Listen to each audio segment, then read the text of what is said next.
Good afternoon, everyone, and welcome to another Food System Horizons webinar. You might be wondering, what am I doing walking around with my phone around here? We are actually in the premises of Food Shed in Salisbury, because busy bees that we are, we're having an event straight off the back of this one on the Southeast Queensland Food System Strategy. But these are all important things that we're doing both at national and domestic level. And I just wanted to say thank you to Rob Hawking and Emma Kate Rose for hosting us today, both the watch event that's happening right now and also the afternoon forum. So if you can, when you join in, please do put yourself on mute, because we're managing a lot of feedback noise today because it's a different kind of day. My name is Lim-Camacho, and I host the webinars for Food System Horizons usually.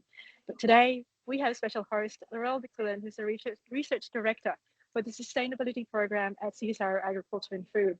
Laurel, I won't introduce you because I think you should introduce yourself and the great work you do and the people that surround you. And so I'm going to pass on to Laurel to do acknowledgement of the country, introduce yourself, and also introduce our speakers for today and the launch that we're having for it. Over to you, Laurel. Thank you, Lily. And can I just check that everyone can hear me okay? Great. We've still got a few people joining, so the lobby is busy. So we'll just keep admitting people as they join. Lily, you're going to record from now? So welcome everyone to this, okay, great. Welcome everyone to this different format for the Food System Horizons webinar today. A really exciting topic. Before we jump in, I want to acknowledge the traditional owners on whose country we meet here in Meanjin, the Yagara and Turrbal people, and I pay my respects to their elders past and present and for their continuing custodianship of this amazing country that we are on. And I pay my respects to the traditional owners and elders past and present on all of the lands that we meet and sea country that we meet across Australia today, and I pay that respect to any Aboriginal and Torres Strait Islander people that are on the call today as well. If we can just get everyone to mute, just so that we can manage the background noise, that would be fantastic. So I'm Laurel McMillan, as Lily said. I'm the Research Director for the Sustainability Program in Agriculture and Food. I really care about collaborative and creative collaborations around our agri-food systems and really delivering impactful research with our partners across Australia. And I'm particularly passionate about the work that we're doing here as part of Food System Horizons with many collaborators across the innovation ecosystem towards a healthier, more sustainable, equitable and nutritious food system across Australia. So today we have an exciting topic that we're digging into. As we know, Australians have growing aspirations for our food system, and there's much excitement in the environment at the moment across a range of sectors regarding our food system. And of course, meeting these aspirations is going to rely on more coherent and connected policy across a range of sectors and actors that are involved in the food system. So today we get to hear about a new Australian food system policy dashboard that's an interactive tool and that can help us understand the variety of policies shaping Australian food system at the moment and where there's interconnections across the system with those policies. So I'm not going to talk any further about that. I'm going to introduce you to our speakers and researchers that are going to present this dashboard to us today. So we have Dr. Jess Bogard. Jess is a senior research scientist at CSIRO. She has a background in dietetics and public health nutrition. She focuses on how ag and food systems can improve nutrition and health outcomes for communities, especially women and children. We also have Dr. Jeremy Farr joining us. Jeremy is a postdoc fellow with us at CSIRO and is based in Brisbane, Australia. He's researching enablers and constraints to food system transformation in Australia, and he completed his PhD at the University of Queensland, where he looked at ancient food systems in Zambia and their relevance to contemporary food security in the region. And we have our wonderful discussant joining us today as well, Amelia Olsen-Boyd. Amelia is a mission strategist and leads a multidisciplinary team to identify and develop new missions in collaboration with CSIRO researchers. She has a focus on iterative design and portfolio strategy. Prior to joining CSIRO, Amelia helped establish the University of New South Wales Entrepreneurship and Innovation Program, UNSW Founders. So extremely delighted to hear about this exciting work that Jess and Jeremy have pulled together. And over to you, Jess.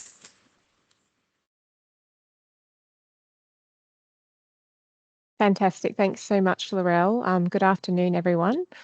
I'm assuming you can all hear me.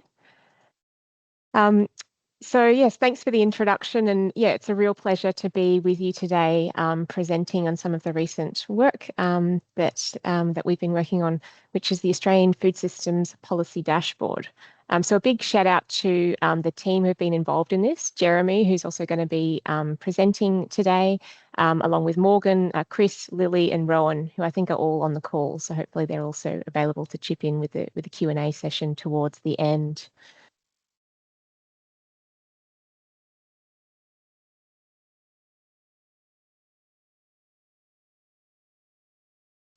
Just hoping that the slides will tick over.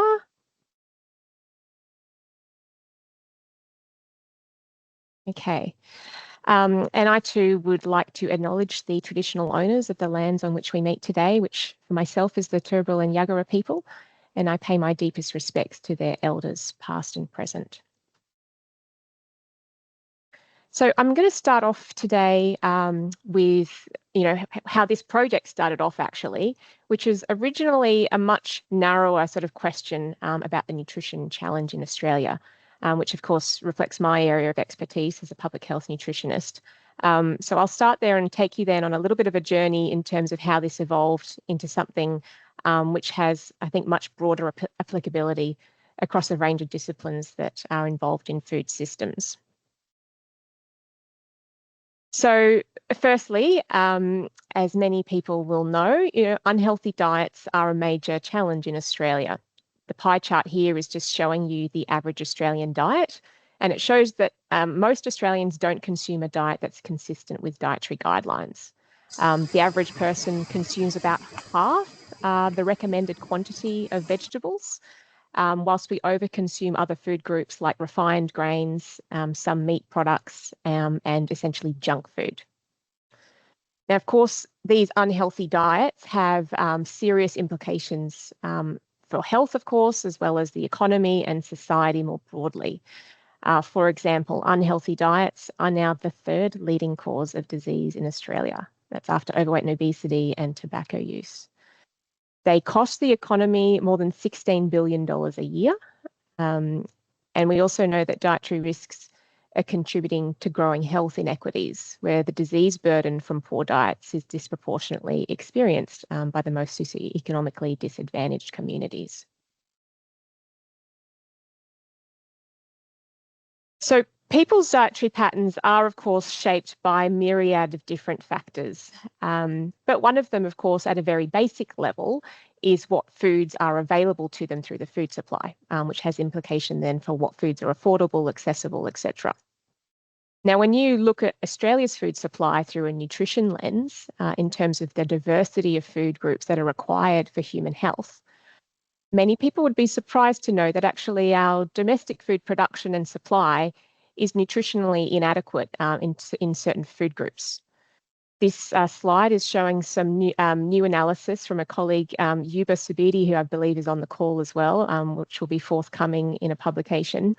And the graphs are showing you domestic food production as well as supply, and that's, so production adjusted for imports and exports and non-food uses.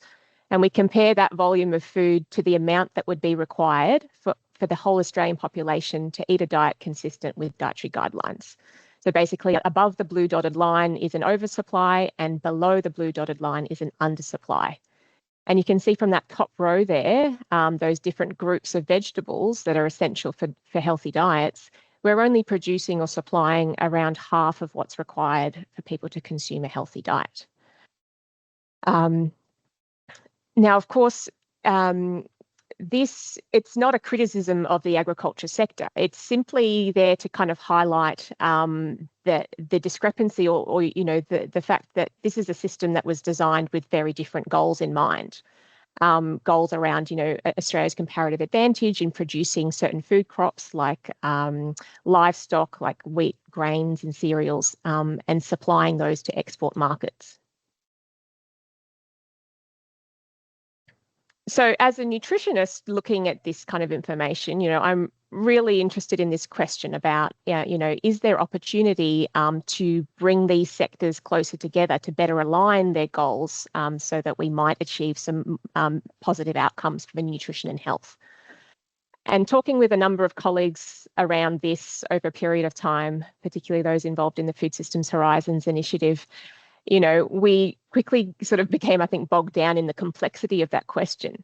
For example, it's not like it's just a single agricultural policy that shapes that system. And then it's also not just about agricultural policy, but that's around trade policy, it's around environmental policy, etc. So all these questions about, okay, well, which policies do we want to look at? How do we define the bounds and where to start? And so that's where I think things, quickly developed into a much bigger question about broader food systems policy. So I'll bring in a little bit more context here as well. So in terms of food systems, I'm sure everyone on the call is familiar with various frameworks around food systems and the fact that by definition, food systems are complex systems. They involve a range of activities along the supply chain that are shaped by various socioeconomic, political, biophysical drivers. They involve numerous stakeholders that all have sort of different interests and values. And as Laurel included in her introduction, we also now have growing expectations for what we want our food system to achieve. It's no longer just about feeding people and supporting economic growth, but we want our food systems to be environmentally sustainable. We want them to support better animal welfare. We want them to contribute to social equity goals. We want them to support healthy diets, etc. Then a third layer to this is around the complexity of governance of our food systems. Responsibility in Australia for food policy federally is dispersed among at least 12 different portfolios who potentially have different levels of coordination between them and also potentially view the problems of food systems quite differently. So, the sort of the saying that food systems are everyone's business and no one's responsibility comes to mind when you see it in a graphic like that. So then the question, is, how do we start to grapple with this, complexity? And we were discussing this within the team. Could we develop a tool or a methodology that can help us just start to see the food system in terms of, these different sectors involved, the different activities and the different goals that they're concerned with, at least as a starting point for which we can then start to ask, more granular questions, with my earlier example about nutrition and agriculture, perhaps. So it's from this perspective that we started developing the dashboard, which I'll introduce now.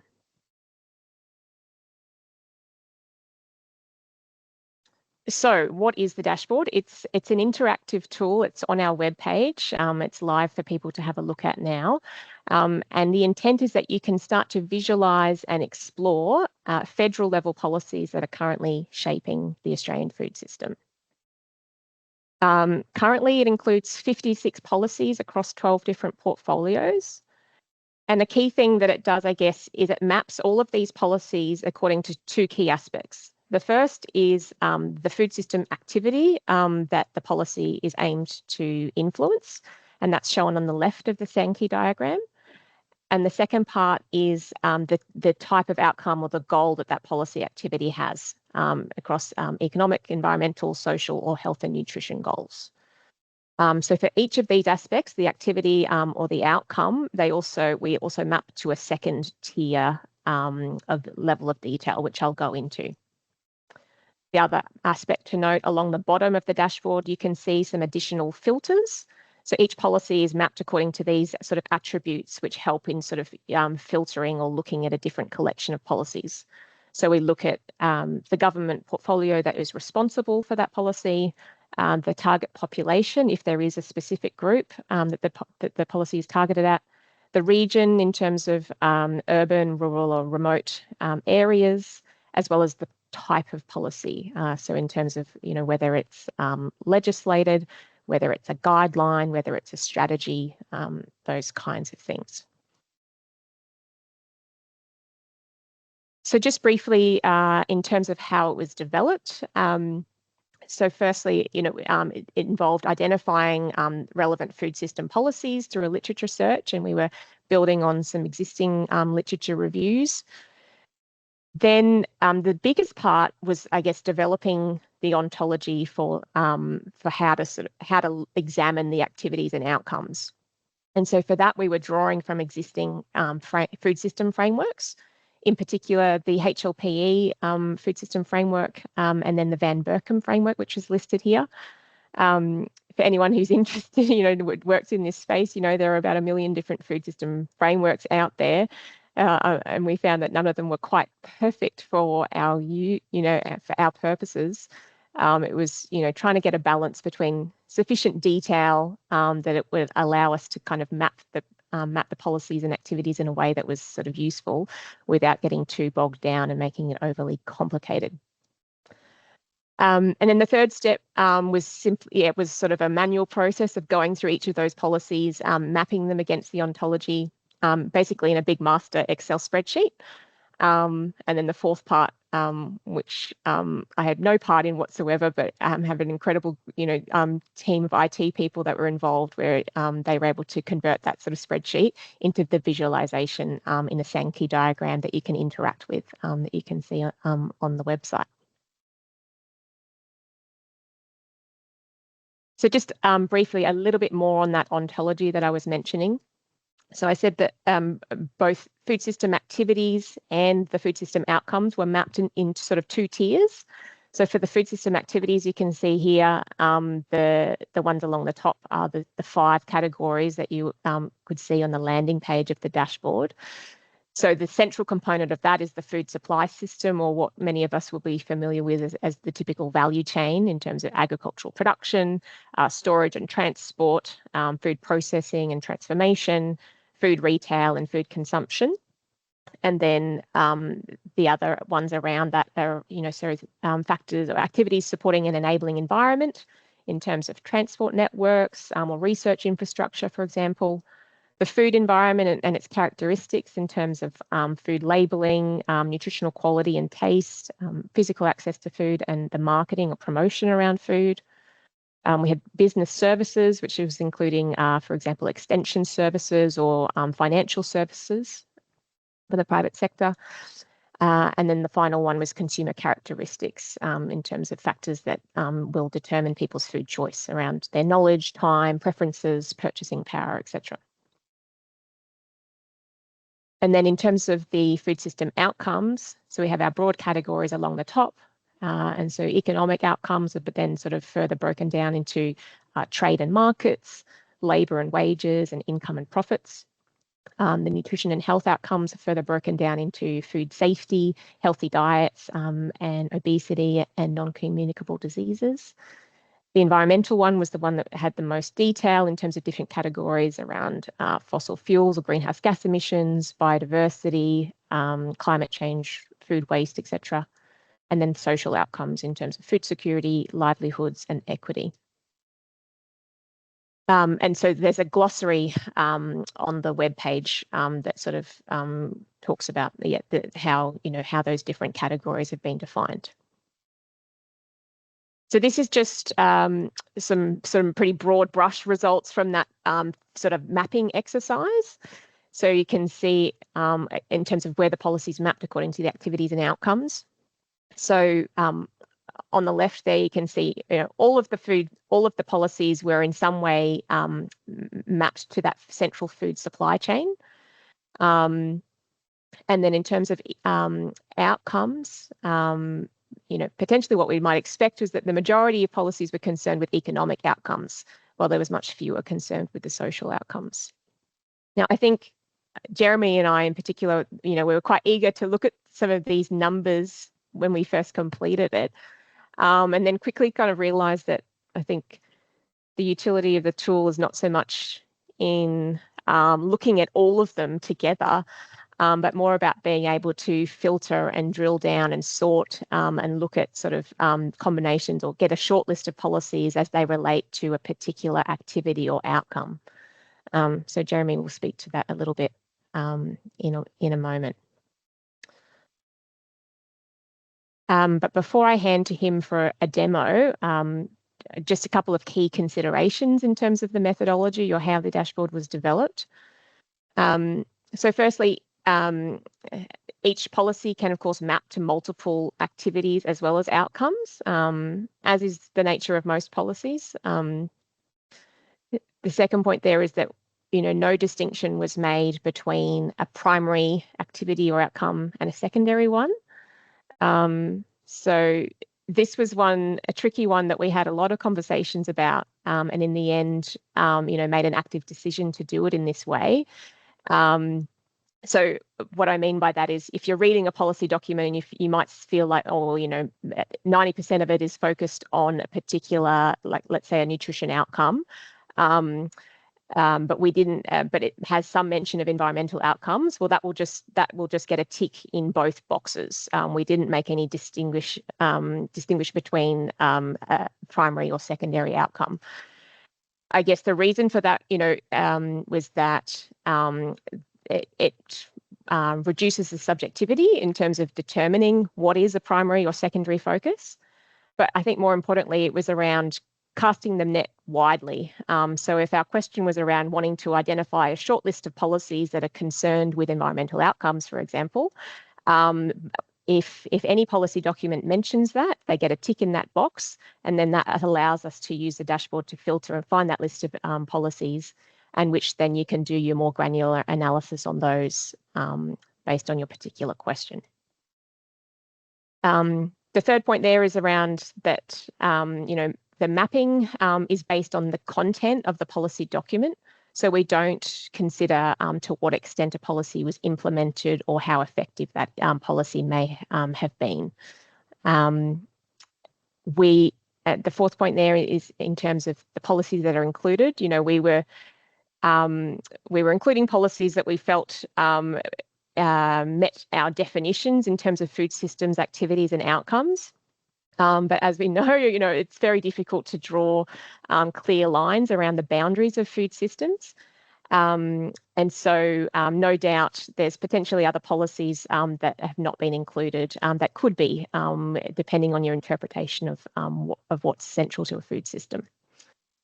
And then the last point there is just to, I guess, reiterate that I think we're not necessarily providing any answers to food systems questions with this tool. It's a sort of just a starting point in terms of starting to grapple with this as a really complex policy space. So it's a starting point and not an end point by any means. And with that, I will hand over to my colleague Jeremy to give us a little demo. Thanks, Jess. I think the video is on the next slide. So if you move to that and can press play for me, then we can run through it. There we go. So everyone should be able to see that this is the food systems website. So this is how it will appear if you go and visit the site. And I'm just going to talk through to this kind of video capture I made earlier. But by all means, we want you to experiment yourself. So I decided that I wanted to look at policies related to enabling environments. You can see me clicking there, and you can see how it drills down on one side, but actually retains the policy outcomes at a broader level on the right-hand side. And then I decided that I wanted to actually have a more specific relationship between, let's see, I'm trying to remember what I picked, health and nutrition outcomes. And so you can see then you can get a much better understanding of the relationship between these things. But at the same time, what it's doing is it's refining that list below the line. and that's where you might want to capture those policies. So at the moment, there's about 20 policies there that are related to these interactions at this level. So this is now at tier 2 of the policy, but I decided to drill down further. So I've just decided to select rural and remote to filter these policies. That refines it further down. And I should have a smaller list. So we have 8 entries, and then I will decide to refine further by changing the filters from policy type to strategy. And so you can see now that that then gives us 5 entries. And so now if you wanted to drill down that far, you now have a list of 5 policies that you can that relate to these specific things that you've drilled down to. Now, obviously, when you're playing with the website, you can play with it however you want. You can refine and experiment. But here's the part that's actually really important, which is the list that's generated can actually be downloaded. So I think it will show in a second that the policy will be, if you look at the bottom left-hand side, there will be the option to download the policy data to an Excel spreadsheet.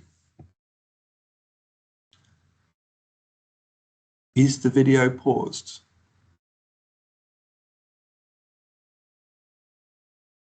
There we go. And so there we go. So there it is. So you click on the button, it gives you the spreadsheet, and then what that will do is once that's opened up, the idea is, and bearing in mind this could be for all the policies, you might get a list depending on how big you want the list.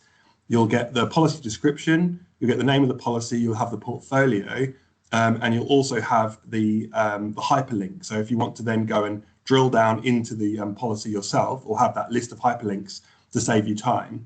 And the way we saw this was that it'd be really, really useful for anyone interested in these policies to be able to very, very quickly be able to populate this list, and then there'd be it would be much quicker rather than having to do the research from scratch. And then you can actually visit all these websites yourself and look at the policy in more detail for that more granular analysis.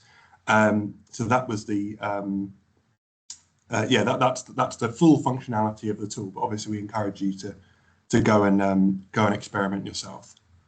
So I think that is the end of the video. So if Jess, you can move me to the next slide.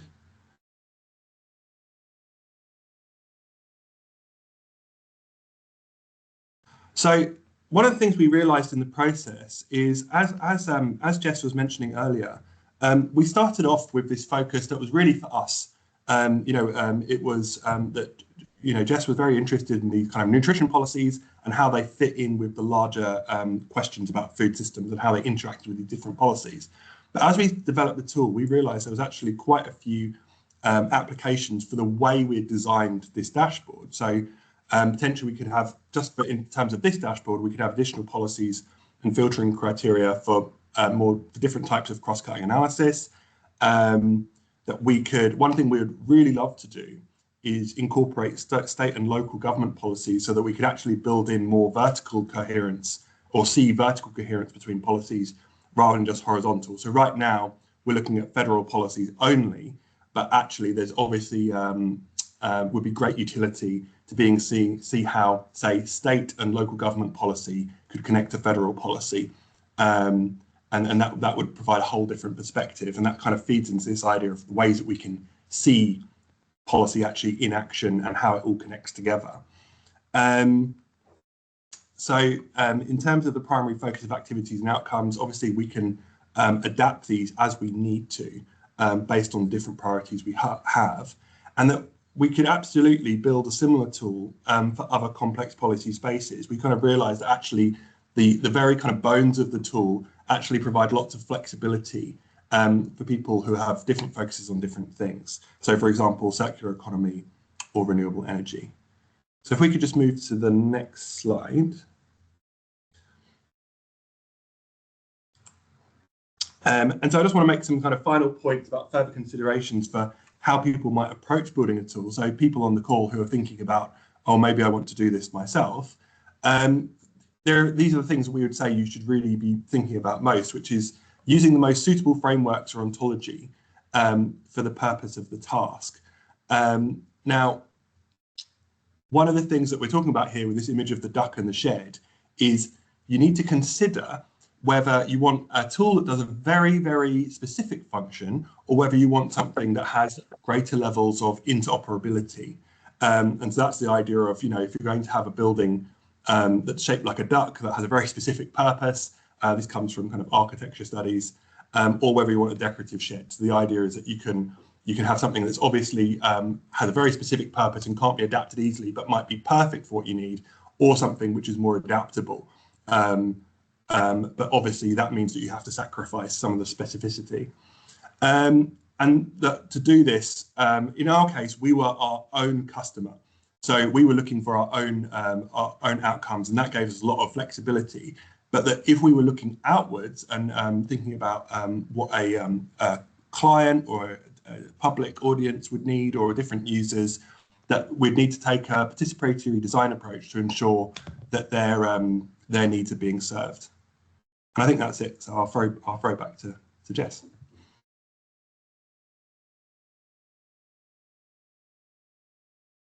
Thanks, Jeremy. Yeah, so we're just going to wrap it up there and allow plenty of time for Q&A. But I thought just for a bit of fun, Jeremy kind of went through some of the ideas that we had about future iterations of a similar dashboard that we would be interested in, and I'd love to hear feedback from the audience. So feel free to jump on slido.com and respond to this little poll, just for interest's sake. So you can go to that slido.com and just enter that number, and the poll should show up. And then I will, I'll leave it sort of live in the background, and I'll hand back to Laurel, our host. Thanks very much. Thanks so much, Jess and Jeremy. That was a fantastic kind of sneak peek into the Federal Policy Food Systems dashboard. I think, as you mentioned, Jess, the dashboard, it's really a first step, right, in bringing visibility to the range of policies at the federal level that intersect with the food system. So before we stop the recording and jump into Q&A and hear from the audience, I just want to hand over to Amelia Olsen-Boyd, who I introduced earlier. Amelia's superpower is in mission-led research and collaborations for the big complex problems that we tackle across society, and increasingly now moving into the innovation system science space. So Amelia, I thought I would hand to you just to get some thoughts on the back of the presentation of the dashboard before we open up to questions. Thanks, and maybe Laurel, if you stop sharing, Jess, if that's okay, we'll keep the Slido running. Thanks. Thanks, Laurel. Before a couple of broader reflections, I'm reminded in seeing Jeremy demonstrate the tool again, how powerful the human digital interface here is. And I think there may be a perception as the kind of discourse around AI grows to suggest that tools like this will obviously be overtaken by the analytical capacity of AI. But actually how context specific and how nuanced that ontology is really shines through there. And I think that it shows enormous promise in terms of the ways in which we can use those digital tools, but also that they cannot supplant human intellectual property. So that's just an aside. But one of the, when Jess and Jeremy showed me this tool a couple of months ago, my eyes really lit up, because I think it's such a timely introduction into the system at the moment, with so much system reform on the agenda. So with the strategic examination of R&D currently underway, administered by Department of Industry and Science at the moment, there's this real once-in-a-generation opportunity to restructure our innovation system around these big challenges and to drive greater alignment and greater coherence in terms of our policy interventions and the investments and activities that we pursue. And so I saw this tool as such a useful and timely contribution to some of the conversations about how you surface the dark matter that exists in our innovation systems. Like, there's so much about how these systems operate that we really, really don't understand, that we can't diagnose, and we also can't predict.